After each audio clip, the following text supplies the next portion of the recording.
CustomTactiles.com here, and today we're looking at an Almar Falcon Ultralight.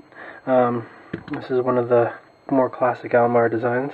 The original is the Falcon. This is the ultralight variation, which doesn't have the bolsters. It's just got a full micarta scale on both sides. Pocket clip. It's all pin construction, made in Japan, like most of Almar's knives. Lockback. Snaps into place, feels solid. Love the lockback on these.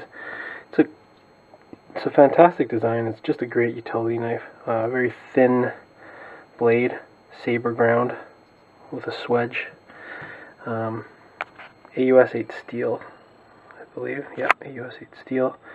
Made in Japan. So very, very thin, pointy knife. Good for detail work. It's a good utility knife, you know, if you want to open envelopes or packages, carrying it around, just doing light utility work. It's very useful for that. It's certainly not a heavy use knife. As you can see, the blade's quite thin. Dual thumb studs. I like the thumb studs on this knife. They're one of my favorite features, actually. I like how they just stick out just enough, and you can really get on them, because being a lockback, it's usually a bit more pressure on it to open it. So sometimes you find with the lockbacks, some of them are a bit harder to open. So if you've got a big spidey hole like a Spyderco, then it's pretty easy. But some lockbacks can be a little trickier.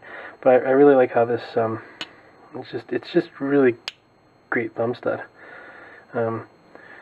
Just like it a lot, and it's got the big flat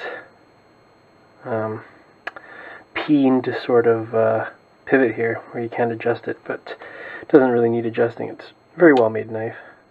I mean, there's a bit of play on it, like when it's closed, like not play, but you can move it just from the bending probably of even the blade, because it's quite thin of a steel. But that's just making it light. I mean, it's so thin. These things are thinner than the FRN Spydercos, right? And probably close to as light, maybe a little bit heavier. But just a great ultralight knife. Standard pocket clip on it, Almar.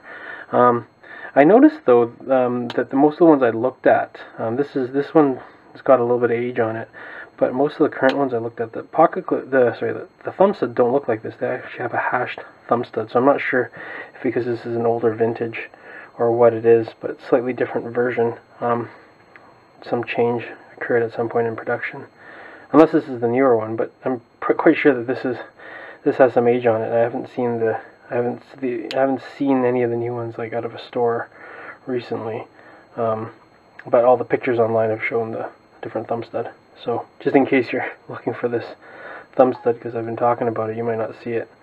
Just a great knife. Here, let me give you the dimensions on it. It's quite small, quite a small knife. So you take a look at it here. It's 7 inches overall, 3 1/8 on the blade. Cutting edge is about 2 7/8, maybe a little bit shy of that. Very light. I didn't check the measurement, the weight measurements on it, but it's probably around 1.8, 1.9 ounces, maybe a little bit more. But very, very light. So yeah, just wanted a quick look at this Almar Falcon Ultralight knife here. Hope you guys enjoyed looking at the review. Have a good one.